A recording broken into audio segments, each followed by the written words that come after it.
በበዓታቸው መነኮሳትን የሚያረጋጋቸው ባለትዳሮችን በትዳራቸው የሚያረጋጋቸው ተማሪዎችን በትምህርታቸው የሚያረጋጋቸው ትልቁና ዋናው ጰራቅሊጦስ ወርዶላቸዋል። ተረጋጉ፣ በደስታ ተረጋጉ።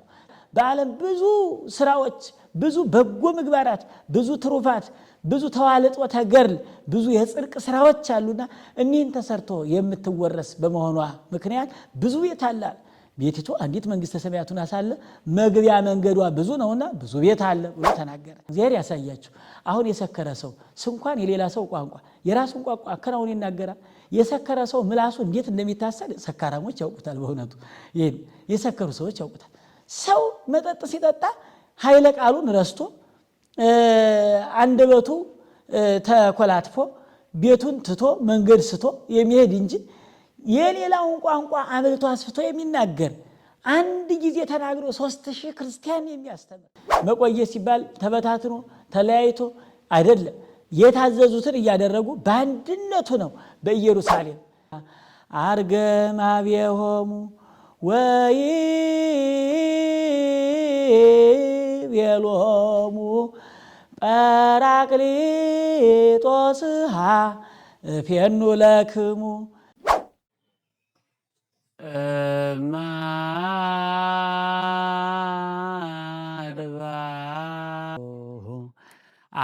አፍላጋት እንተ ትሰቀይ ተለላሁ። በስመ አብ ወወልድ ወመንፈስ ቅዱስ አሐዱ አምላክ አሜን። ውድ ኦርቶዶክሳውያን የጉባኤ ፈለገ አእምሮ ጉባኤ ቤት ሚዲያ ተከታታዮች ሁላችሁም በልዑል እግዚአብሔር ሰላም እንደምን ሰነበታችሁ? እንደምን ከረማችሁ? ልዑል አምላክ ቅዱስ እግዚአብሔር በቸርነቱ ጠብቆ በአምላክነቱ መግቦ ከዚህ ያደረሰን ለባህሪ ሰፍረን ስለማንጨርሰው ቆጥረን ስለማንናገረው ቸርነት ስራው ሁሉ ክብርና ምስጋና ይድረሰው። እናታችን ቅድስት ድንግል ማርያም ክብርና ምስጋና ይድረሳት።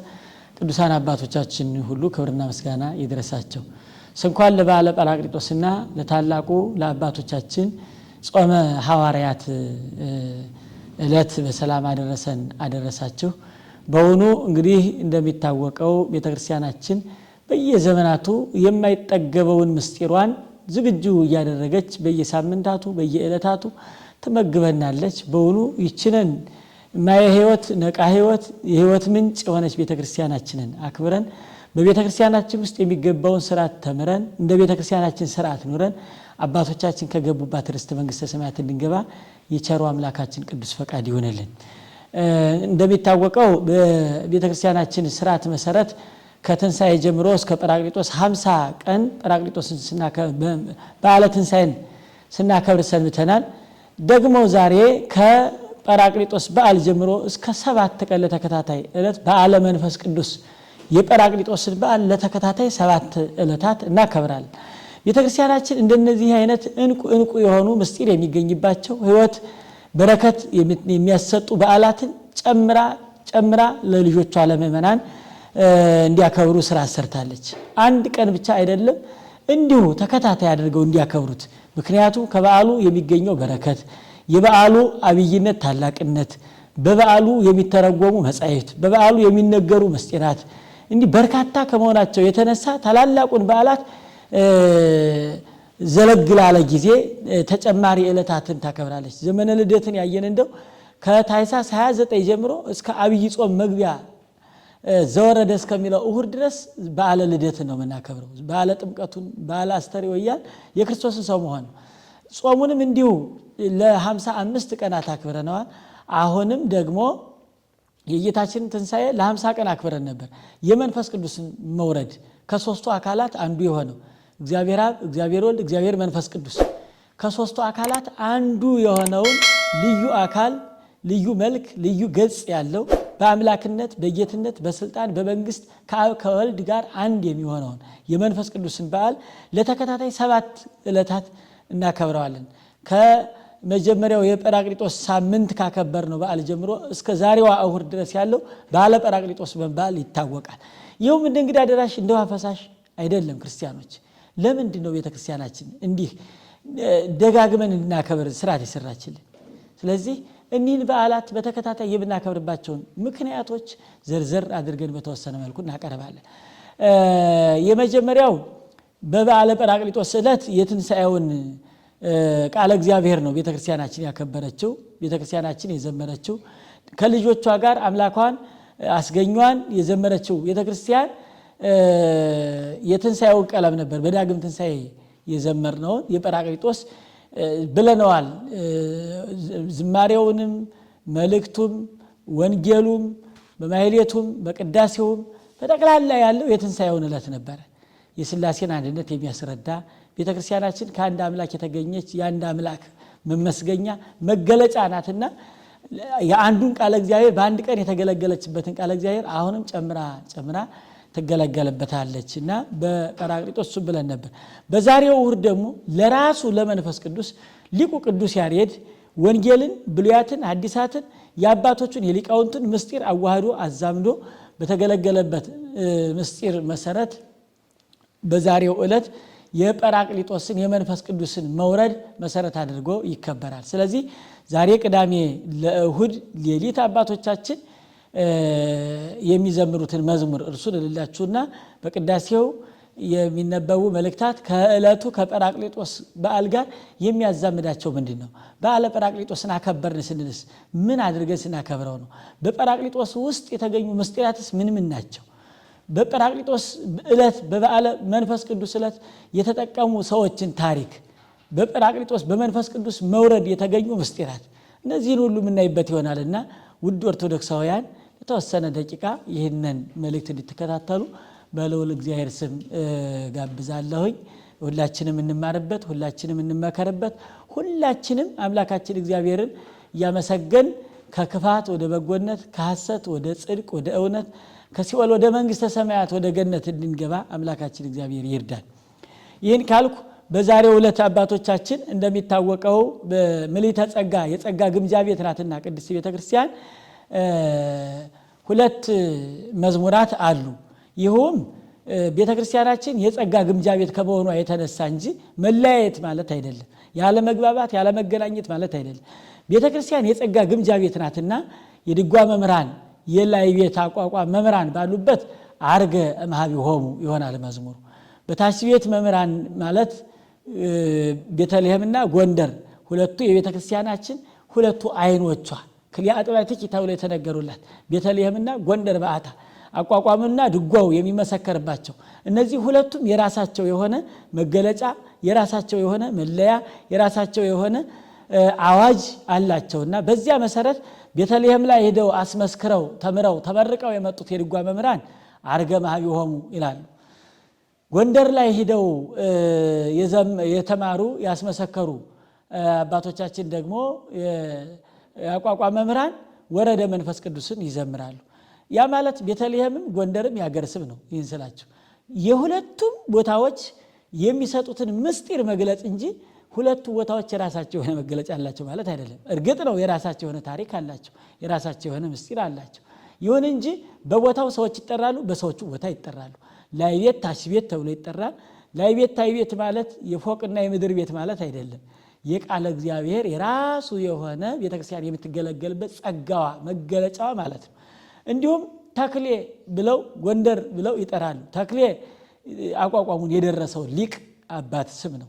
ጎንደርም እንዲሁ ጎንደር የነበሩ አባቶቻችን ይጠሩበት የነበረው ስለሆነ በዚህ ልክ ነውና አሁን የመጀመሪያዎቹ በቤተልሔም ዜማው እናቱ ባለቤቱ ቤተልሔም ስለሆነ የቤተልሔምን እላችሁና አጭር ልብን የሚመስጡ ህሊናን ደስ የሚያሰኙ ከእግዚአብሔር ጋር የሚያገናኙ መዝሙራት ያሉት ናት ቤተክርስቲያን። ከነሱ ሁለቱም በዜማ ብዬላችሁ ሁለቱም አባቶች ባሉበት ቤተክርስቲያን የምትገኙ ምእመናን እንዲሁም ቤተክርስቲያን ለመሄድ የምትቸገሩ ባላችሁበት ናቸው አባቶቻችን የሚዘምሩትን ዜማ እያዜማችሁ እየሰማችሁ እንድታድሩ ይሆናችሁ ዘንድ ማለት አንጻር ነውና የቤተልሔም የድጓ መምህራን ወይም የላይ ቤት ያቋቋም መምህራን ባሉበት ቤተክርስቲያን የሚባለው መዝሙር ይህ ነው። ሃሌሉያ ሃሌሉያ ሃሌሉያ ሃሌሉያ አርገም አብየሆሙ ወይቤሎሙ ጰራቅሊጦስሃ እፌኑ ለክሙ ዘይሄሉ ዘልፈ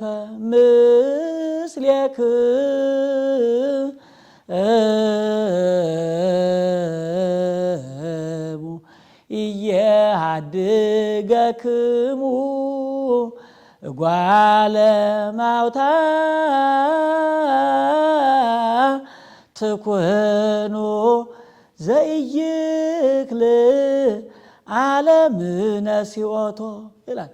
በማቴዎስ ወንጌል በዮሐንስ ወንጌል አባቶቻችን ጽፈው ያስቀመጡልን አምላካችን ራሱ መድኃኒነ ክርስቶስ የተናገረውን ቅዱስ ያሬድ የዘመረውን በቤተልሔም የተመረቁ የድጓ መምህራን ይህንን በማለት እጅግ ልብን በሚመስጥ በዝማሜው፣ በዘንጉ፣ በጸናጽሉ፣ በመረግዱ፣ በሸብሸበው ደስ በሚያሰኝ እግዚአብሔርን ሲያገለግሉት የሚያድሩበት አንደኛው ይሄ ነው። ሁለተኛው የታች ቤት አቋቋም መምህራን ባሉበት ደግሞ የሚባል ሃሌሉያ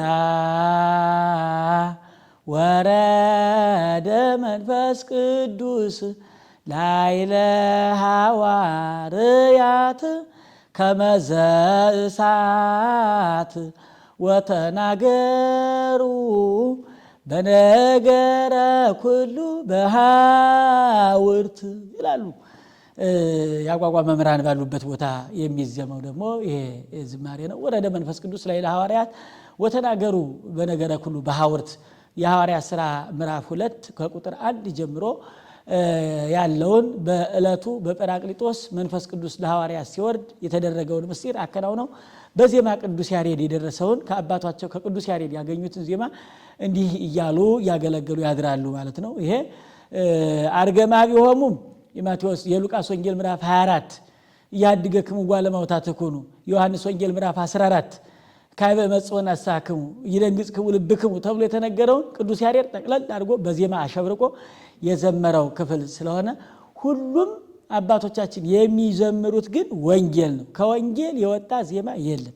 ብሉያትን አዲሳትን 80 አሐዱን መጻሕፍት ጠቅሎ በዜማ ቀምሞ ማቅረብ እንጂ ቅዱስ ያሬድ አባቱ እናቱ ወላጁ መገኛው ወንጌል ነው። ስለዚህ ወንጌልን በዜማ እንዲህ አጣፍጦ የዘመረልን እንድናመሰግን መግቢያ በር የሆነን አባታችን ቅዱስ ያሬድ በረከቱ ትድረሰን። ይህን ካልኩ አባቶቻችን ይህን እያሉ ያድራሉ። እንደተለመደው የዕለቱን የሰንበት በዓል ስናከብር በሰንበት በዓል የሚከናወኑ ምስጢራትንና በዓለ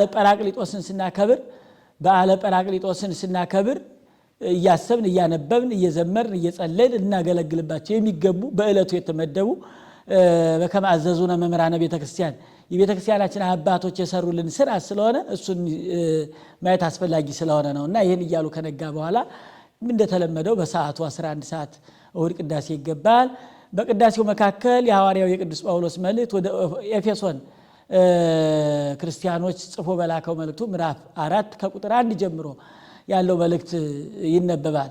ይህም ከዕለቱ በዓል ከጰራቅሊጦስ ጋር የሚያገናኝ ጥልቅ ምስጢር ስላለው አስተበቁ አክሙ አሃዌ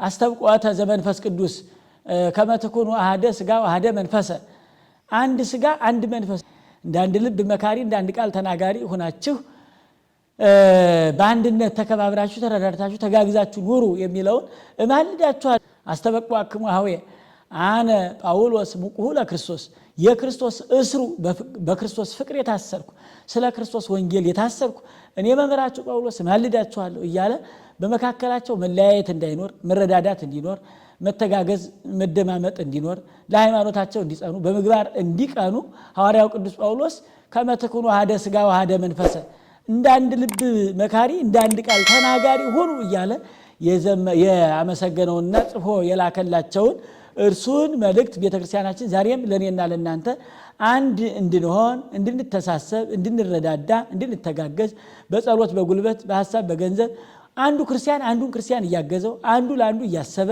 ለእግዚአብሔር እየጸለየ እየነገረ ለወንድሞቹ እያሰበ ይህን በዓል ያከብረው ዘንድ የበዓለ ጰራቅሊጦስ ሁሉም በአንድነት ሆነው የሚተሳሰቡበት በዓል ስለሆነ ሐዋርያው ቅዱስ ጳውሎስ የጻፈውን መልእክት ይህም ቤተክርስቲያናችን በዛሬው ዕለት እንድናነብ ታዘናለች። ይቀጥልና አንደኛ ዮሐንስ ምዕራፍ 2 ከቁጥር 1 ጀምሮ ያለውን ወጽፍ ለክሙ ዘንተ መልእክተ ወንድሞቼ ይችን መልእክት ጽፍላችኋለሁ ይላችኋል። በጣም አንድ ተሆኑ ዘንድ ነው። ይሄም ሐዋርያው ቅዱስ ጳውሎስ ፍቅርን ቅዱስ ዮሐንስ ፍቅርን አምልቶ አስፍቶ ረድዛ ፈቅሮ ተብሎ የተነገረለት ነውና ፍቅርን በሰፊው የሚያብራራበት ክፍል ነው።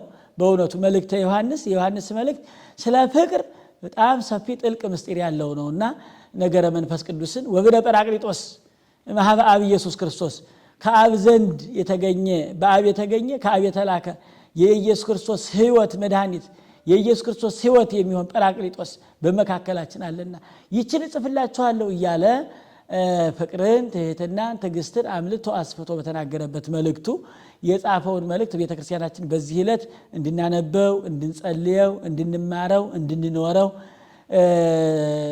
ስትል ቤተክርስቲያናችን በዛሬው ዕለት ይህንን ታስነብባለች።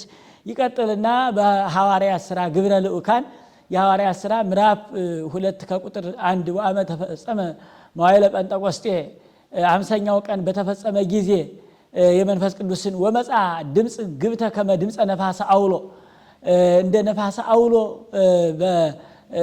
በአራያ እሳት በእሳት አምሳል በድምጸ ነፋስ በነፋስ ድምጽ አምሳል ድምጹ እንደ ነፋስ መልኩ እንደ እሳት ነበልባል ሆኖ መንፈስ ቅዱስ መጣ የሚለውን የሐዋርያትን ሥራ ምዕራፍ 2 ከቁጥር 1 ጀምሮ ያለውን መልእክት የአባቶቻችን በሕይወታቸው በግብራቸው በስራቸው ያለውን ያደረጉትን በጰራቅሊጦስ ዕለት የተከናወነላቸው ትልቁን ምስጢር የሐዋርያትን ሥራ እናነባለን። ከመሃለው ህቡረ አህተኔ በአንድነት እንዳሉ ነው የሚለው። በአንድነት እንዳሉ ወመጻ ድምጽ ግብተ ከመ ድምጸ ነፋስ አውሎ እንደ አውሎ ነፋስ ድምጽ የሚሰማ እንደ ነበልባለ እሳት የእሳት ላንቃ መንፈስ ቅዱስ ሆኖ ወረደላቸው ተብሎ የተነገረውን እርሱን እናነባለን። ከዚያ በመቀጠል ገባሬ ሰናዩ የመጀመሪያውን የሐዋርያው ቅዱስ ጳውሎስን መልእክት ያነበበልን ዲያቆን አረገ ውስታሪያም ጽዮወ ከጽዋ ወሃብ ከጸጋ ከለጓለ መያው እስመ ይክህዱ ከመ ይህድሩ የሚለውን የዳዊት መዝሙር 68 ያለውን እሱን በዜማ ያሰማናል። የጌታችን እርገት የመንፈስ ቅዱስን መውረድ የሚናገር የእኛን ትንሣኤ አምላካችንን ለደቀ መዛሙርቱ የነገራቸውን ትእዛዝ የሚያበስረውን እርሱን መልእክት በዜማ ዲያቆኑ ካሰማን በኋላ ማዕከል የሆነው ወደ ኋላም ተመልሰን ሌሊት ያደርንበትን ወደፊትም ቀጥለን በስብከተ ወንጌል የምናየውን ጠቅለል አድርጎ ገባሬ ሰናዩ ካህን የዮሐንስ ወንጌል ምዕራፍ 14 ከቁጥር 1 እስከ 22 ድረስ ያለውን ያነብልናል። እይደንግጽክሙ ልብክሙ እመኑ በየ ወእመኑ በአቡየ ይለናል። እስመ ውስተ ቤተ አቡየ ብዙ ማይደር ወምዕራፍ ቦቱ ልባችሁ አይደንግጥ አይታወክ አትጨነቁ በእኔ እመኑ በአባቴም እመኑ። እስመ ውስተ ቤተ አቡየ ብዙ ማይደር ወምዕራፍ ቦቱ በአባቴ ቤት ብዙ ማረፊያ አለ የሚለውን እስከ 22 ድረስ ያለውን ሰፊ መልእክት ያለውን የአምላካችን የመድኃኒታችን የኢየሱስ ክርስቶስን ቃል ዮሐንስ እንደጻፈልን ሐዋርያው ቅዱስ ዮሐንስ ፍቁረ እግዚእ ቁጹረ ገጽ ነባቤ መለኮት ወልደ ነጎድጓድ ዮሐንስ እንደጻፈልን እርሱን ካህኑ ያሰምናል። ከዚያ በኋላ ቅዳሴው ተጠናቆ ሥጋው ወደሙ ተቀብለን በአባቶቻችን የሚሰጠንን ምክር የአባቶቻችን ትምህርት ሰምተን በጸሎት አሳርገን ወደ የቤታችን የምንሄድበት ይሆናል። ስለዚህ በዛሬው ዕለት እንድናየው እኔም የምፈልገው የበዓለ ጰራቅሊጦስን ምስጢር ከምናገኝበት ከብዙዎቹ አንዱ ይሄ ወንጌል ነው። እይደንግጽክሙ ልቡናችሁ አይታወክ። የመንፈስ ቅዱስ መውረድ በዋነኝነት ቅድም እንደነገርኳችሁ አንደኛውና ዋነኛው ጌታችን መድኃኒታችን ኢየሱስ ክርስቶስ ሲያርግ እንግዲህ ብቻችን ቀረን ብለው ተስፋ እንዳይቆርጡ እንዳይጨነቁ እንዳይበታተኑ ራሱ አምላካችን ሲያርግ ያድገክሙ ጓለ ማውታትክሙ አንትሙ ሰንበሩ ሀገረ ኢየሩሳሌም እስከተለብሱ ኃይለ ማርያም ከአርያም ኃይልን እስከተለብሱ ድረስ በኢየሩሳሌም ቆዩ ብሏቸው ነበርና አንደኛ ጌታችን ካረገ በኋላ ተስፋ እንዳይቆርጡ የሚያጽናና መንፈስ ቅዱስን ላከላቸው። በሁለተኛ ደረጃ አምላካችን ያዘዛቸውን በኢየሩሳሌም ቆዩ የሚለውን ትእዛዝ ፈጽመዋልና ለታዘዘ ሰው ሁልጊዜም ሽልማት ሁልጊዜም ምስጋና ሁልጊዜም በጎ ነገር እንደሚሰጠው ሁሉ የአምላካቸውን ቃል ለፈጸሙት ትእዛዙን ለጠበቁት በኢየሩሳሌም ያው በአንድነት መቆየት ሲባል ተበታትኖ ተለያይቶ አይደለም። የታዘዙትን እያደረጉ በአንድነቱ ነው በኢየሩሳሌም በማርያም ቤት በአንድነት ከመሐለው ህቡረ አሐተኒ በአንድነት በመቆየታቸው ጰራቅሊጦስ መንፈስ ቅዱስ መጣላቸው። ስለዚህ አትታወኩ፣ ልቡናችሁ አይታወክ፣ የተነገሩትን መስማት በእግዚአብሔር ማመን እንጂ ጥንቱን የልብ መታወክ የአእምሮ መጨነቅ መነሻቸው ምንድነው ከተባለ ሕጸጽ ሃይማኖት ነው። ሰው ነፍስና ስጋው ሲጣሉበት ይጨነቃል፣ ይታወካል። ልቡናችሁ የሚጨነቅባችሁ የሚታወክባችሁ ሰዎች በቤታችሁ ብጥብጥ በስራችሁ መሰናከል የሚመጣባችሁ ሰዎች ይህ በኢየሱስ ክርስቶስ ጸንቶ ካለማመን የሕጸጽ ሃይማኖት የመንፈሳዊ ህይወት መጓደል የሚያመጣው ስለሆነ በሃይማኖት በበርታት በመንፈሳዊ ህይወት መታገልና ማደግ ይጠይቃል። ስለዚህ እንዲህ የሆነ እንደሆነ ኃይልን ብርታትን ከመሐለው ህቡረ አሐተኒ በአንድነት እንዳሉ መንፈስ ቅዱስ መጣላቸው። ክርስቲያኖች ልቡናቸው እንዳይታወክ እንደውም የሚያረጋጋ ፍሩሃን የነበሩ ጥቡዓን፣ ድኩማን የነበሩ ጽኑዓን ድኩማን የነበሩት ኃያላን የሆኑ ዘንድ አንድ ቋንቋ የሚችሉት 72 ቋንቋ፣ ብሉያን የነበሩት ሐዲሳን የሆኑ ዘንድ ድኩማን የነበሩት ይጠነክሩ ዘንድ እስከ ሰማርያ እስከ ምድር ዳርቻ በኢየሩሳሌም በይሁዳ ሁሉ ምስክሮች እናንተ ናችሁ ተብሏልና የጌታችን ቃል ለመመስከር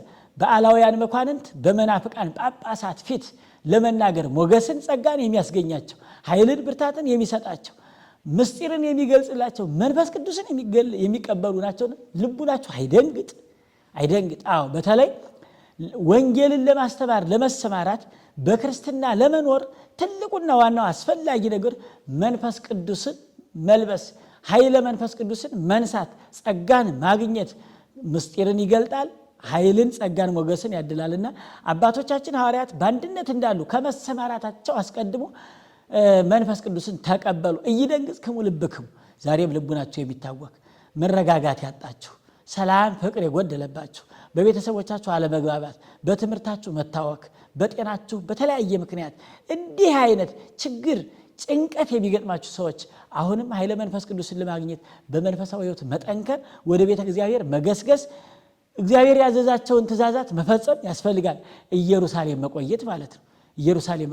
ኢየሩሳሌም ለቆየ ሽልማቱ ዋጋው መንፈስ ቅዱስን ማግኘት ነውና ኢየሩሳሌም ለቆዩት እንዲሆኑ። ስለዚህ ዛሬም በውስጣችሁ የሚመላለሱ ነገሮች አልፈጸምላችሁ ያሉ፣ ሰርታችሁ አልበረከትላችሁ ያሉ፣ ውጤታማ አልሆን ያላችሁ፣ በትምህርታችሁ በስራችሁ ሁሉ ደካሞች የሆናችሁ የሚመስላችሁ ሁሉ ወደ ቤተክርስቲያን ገስግሱና የሁሉ መገኛ የሆነውን ሀብተ መንፈስ ቅዱስን የምታገኙት ቤተክርስቲያን ሂዱና የሁሉ መገኛ የሆነው መንፈስ ቅዱስን ብትለምኑት ሀብትን፣ ጸጋን፣ መረጋጋትን፣ ሰላምን፣ ፍቅርን፣ አንድነትን ማግኘት ይቻላል። ስለዚህ እይደንግጽክሙ ልብክሙ እስመ ውስተ ቤታዊ ብዙ ማይደርዎ ምዕራፍ በአባቴ ቤት ብዙ ማረፊያ አለ አትጨነቁ አላቸው። አያችሁ፣ በአባቴ ቤት የአባቱ ቤት የተሰኘች መንግስተ ሰማያት ክርስቲያኖች የአባቴ ቤት ብሎ የጠራት መንግስተ ሰማያት።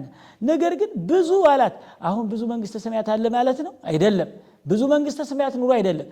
መንግስተ ሰማያት ቅሉ በብዙ ስራ የምትወረስ ናት እንጂ መንግስተ ሰማያት ቅሉ በብዙ ስራ በዓለም ብዙ ስራዎች፣ ብዙ በጎ ምግባራት፣ ብዙ ትሩፋት፣ ብዙ ተዋልጦተ ገድል፣ ብዙ የጽድቅ ስራዎች አሉና እኒህን ተሰርቶ የምትወረስ በመሆኗ ምክንያት ብዙ ቤት አለ።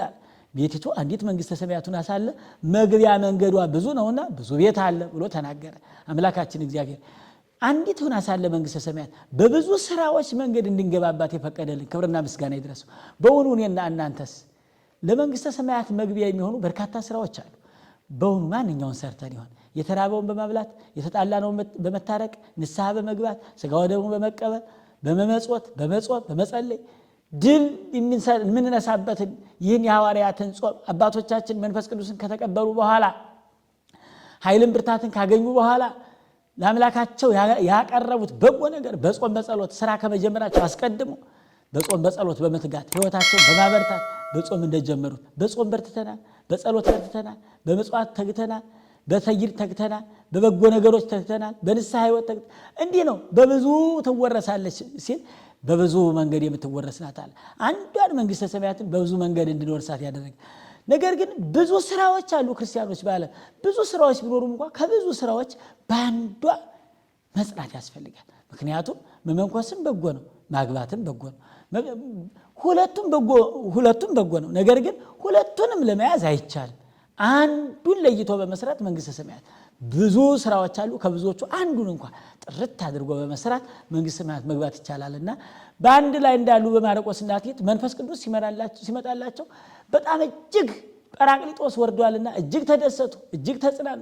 አዎ ጰራቅሊጦስ ማለት ናዛዚ ማለት የሚያረጋጋ ፍሩሃን ይደንግጽክሙ ልብክሙ ተብሎ የተነገሩትን ልቡናቸው ድንግጥ የሚልባቸው ያረጋጋል። አዎ አባ እንጦንስ ከዕለታት በአንድ ቀን በባታቸው ሆነው ሁከት ተነሳባቸው። ባተን ለቀሂድ ወተሂድ የሚል ጽኑ የሚፈታተን መንፈስ መጣባቸውን ወጥቼ ልሂድ እያሉ ከበሩ እየደረሱ ይመለሱ። ከዕለታት አንድ ቀን ጭራሽ ሁከቱ ጨምሮባቸው ወጥቼ ሄዳለሁ ሲሉ አባ እንጦንስ ከባታቸው በር ላይ ቅዱስ ሚካኤል በአምሳለ ሰያብ አረጋዊ ቀይ ጎልማሳ መስሎ ሰሌን እየታታ ትንሽ ይሰራና ቆም ብሎ አቡነ ዘበሰማያት ይላል። አሁንም ደግሞ ይሰግዳል። አሁን ደግሞ በልሶ ሰሌን ይሰራል። ይሄማ እንዲህ እያረክ ኑር ሲለኝ አይደለምን ብለው አባ እንጦንስ ሰሌን እየሰገዱ ጸሎት እያደረጉ በባታቸው ተረጋግተው እንዲኖሩ አድርጓቸዋል። መንፈስ ቅዱስ ሚካኤልን በመላክ ማለት ያችን ቅዱስ ሚካኤል የሰራትን አስኬማ ከቅዱስ አባ እንጦንስ ራስ ላይ ደፍቶላቸው ሄደ። ዛሬ መነኮሳት አባቶቻችን የሚደፉት አስኬማ ቅዱስ ሚካኤል ለአባ እንጦንስ የሰራላቸው ያ ሰሌን። ምስጢሩ ግን በዕለተ ዓርብ ክርስቶስ የደፋው አክሊለ ሦክን እያሰቡ ስለዚህ በበዓታቸው መነኮሳትን የሚያረጋጋቸው፣ ባለትዳሮችን በትዳራቸው የሚያረጋጋቸው፣ ተማሪዎችን በትምህርታቸው የሚያረጋጋቸው ትልቁና ዋናው ጰራቅሊጦስ ወርዶላቸዋል። ተረጋጉ፣ በደስታ ተረጋጉ፣ ልቡናቸው ከመደንገጽ ተረጋጋ። ጰራቅሊጦስ ናዛዚ የሚያረጋጋ፣ ከሳቲ አርሃዊ ምስጢርን የሚገልጽ ምስጢርን እንደነ ዮሐንስ አፈወርቅ የሐዋርያው ቅዱስ ጳውሎስን መልእክት ዕብራውያን ሲተረጉም ምስጢር ተሰወረበት። ምን ብሎት ይሆን ንዑድ ክቡር ብፁዕ ጳውሎስ ይህን መልእክት ምን ብሎት ይሆን ሲል ቅዱስ ጳውሎስ በቅዱስ ዮሐንስ አፈወርቅ ጆሮ ጠጋ ብሎ በመንፈስ ቅዱስ አነሳሽነት ይህማ እንዲህ ነው እያለ ሲያብራራለት እንመለከታለን። በስዕሉ እንዲህ እያለ እንመለከተዋለን። እና ስለዚህ መንፈስ ቅዱስ ማለት እንደነ አባ ጊዮርጊስ ዘጋስጫ እንደነ ቅዱስ ያሬድ ትምህርት አልገባቸው ብሎ ለዘመናት ትምህርት ምስጢር ተሰውሮባቸው የነበሩት ምስጢር በመግለጽ የሚያጽናና ምስጢር ገላጭ ማለት ነውና ምስጢሩ ተገለጸላቸው። አንድ ቋንቋ ይናገሩ የነበሩ ሰዎች 72 ቋንቋ ይናገሩ በጣም የነበሩት ሰዎች በጎዎቹ የመንፈስ ቅዱስን ደግነት አደነቁ። መንፈስ ቅዱስ በእነዚህ ሰዎች ላይ አድሮ እንደዚህ ይናገራልና ክፉ ልቡና ያላቸው ሰዎች ጧት ነው ማለዳ ነው እስመ ነግሩ ሄሩ ሰዓቱ ገና ማለዳ ጧት ነው አለ ቅዱስ ጴጥሮስ። እነዚህ ያልፈላ የጉሽ ጠጅ ጠጥተው የሆነ ያልሆነውን ይቀባጥራሉ። እግዚአብሔር ያሳያችሁ። አሁን የሰከረ ሰው ስንኳን የሌላ ሰው ቋንቋ የራሱን ቋንቋ አከናውን ይናገራል። የሰከረ ሰው ምላሱ እንዴት እንደሚታሰር ሰካራሞች ያውቁታል። በእውነቱ ይሄን የሰከሩ ሰዎች ያውቁታል። ሰው መጠጥ ሲጠጣ ኃይለ ቃሉን ረስቶ አንደበቱ ተኮላትፎ ቤቱን ትቶ መንገድ ስቶ የሚሄድ እንጂ የሌላውን ቋንቋ አብልቶ አስፍቶ የሚናገር አንድ ጊዜ ተናግሮ 3000 ክርስቲያን የሚያስተምር ቅዱስ ጴጥሮስ እንደተናገረው አንድ ቀን አንድ ቃል ቢናገር 3000 ክርስቲያኖች። በእውኑ ይህ በዓለ ጰራቅሊጦስ ዕለተ ክርስትና የክርስቲያኖች መብዛት የተነገረበት በእውነቱ ዕለተ የትምህርት ቀን ነው። ምክንያቱም በአንድ ትምህርት 3000 ክርስቲያን በአንድ ቀን ስብከት 3000 ክርስቲያን ያመን። በእውኑ ለምናስተምር ለምንናገር ለነ ቅዱስ ጴጥሮስ ለነ ቅዱስ እንድርያስ ለአባቶቻችን ለሐዋርያት የገለጸ በአንድ ስብከት 3000 ክርስቲያኖች እንዲያምኑላቸው ያደረገ የኔንም የእናንተንም ልቡና ከፍቶ እኔንም ከክፉ ስራ እናንተንም ከክፉ ስራ ጠብቆ በምንናገረው ቃል ሌሎችን እንድናስተምር ያማንያንን እንድንመክር እንድንመልስ አምላካችን እግዚአብሔር ይርዳል። እማያምኑ ልቡናቸው ክፉ የሆኑ ሰዎች መቼም ክፉዎች በጎ ብትናገሩ በጎውን ነገር ጠምዘው ክፉ ነው። ልቡናቸው ክፉ የሆነባቸው ሰዎች እንዲህ ነው። ሰባኪው ሲያስተምር የሚናገረውን ነገር ይሄማ ለምክር ለተግሳጽ ለዝራት ይሆነኛል ብሎ ለራስ ከማድረግ በተጨማሪ ለሌላ ጠምዞ ጭራ እንደመሰንጠቅ እንዲህ ማለት ነው እያሉ እየከፋፈሉ ሰዎችን ክርስቲያኖችን የሚያሳድዱና የሚያጎሳቁሉ የእግዚአብሔርን ቃል ዝቅ የሚያደርጉ ክፉ ልቡና ያላቸው አሉ። እግዚአብሔር መመለሱን ያድላቸው ልቡናቸውን ይመልስላቸው እና እንደ ቅዱስ ጴጥሮስ መንፈስ ቅዱስን ተሞልተው ምስጢር ተገልጾላቸው የሌላው ቋንቋ ለነርሱ የነርሱ ቋንቋ ለሌላው እንዲሰማ ሆኖላቸው ያስተማሩበት ዕለተ ሐዋርያት ዕለተ ቤተ ክርስቲያን ዕለተ ትምህርት ዕለተ መንፈስ ቅዱስ በመባል የምትታወቅ ዕለት ናትና ይህችን ዕለት ሁላችንም አባቶቻችን የዘመሩትን ዝማሬ ጌታችን መድኃኒታችን ኢየሱስ ክርስቶስ ያስተማረውን ወንጌል መልእክታቱን የጻፉትን የአባቶቻችን መልእክታት እያነበብን ከክፉ ወደ በጎ ከኃጢአት ወደ ጽድቅ ከሲኦል ወደ ገነት የምንመለስበት እንድንሆን አምላካችን እግዚአብሔር ይርዳን። ከበዓሉ ረድኤት በረከት ያሳትፈን። በዓለ ጰራቅሊጦስ መንፈስ ቅዱስን ከተቀበሉ በኋላ ጾመው አባቶቻችን ኃይለ ቃል ተገልጾላቸው ምስጢር ተሟልቶላቸው ጾመው እንዳበረከቱ ሁሉ ይህንን ጾም እኔና እናንተም ከብዙዎቹ ኃጢአቶቻችን ሲሆን ሁሉንም የሚደመስስልን ያ ባይሆን እንኳን እንደ አንዲቱን የኃጢአት ጾር ነቅለን የምንጥልበት ከብዙዎቹ የኃጢአት ጎዳናዎች የኃጢአት ስሮች አንዱን ነቅለን የምንጥልበት እንዲሆን አምላካችን እግዚአብሔር ይርዳን። ጾመን እንድናበረክት እግዚአብሔር ይርዳን። እንግዲህ ስንጾም እንደ ሐዋርያት መንፈስ ቅዱስ በተወላበት ሰውነት ትሕትና ትዕግስት ባለበት ምጽዋትን ምሳን ቁርስን ለሌላው በመጋበዝ በመስጠት ነዳያንን በመርዳት የምናደርገው ጾም ነውና ጾመን እንድናበረክት አምላካችን እግዚአብሔር ይርዳን። ይቆየን።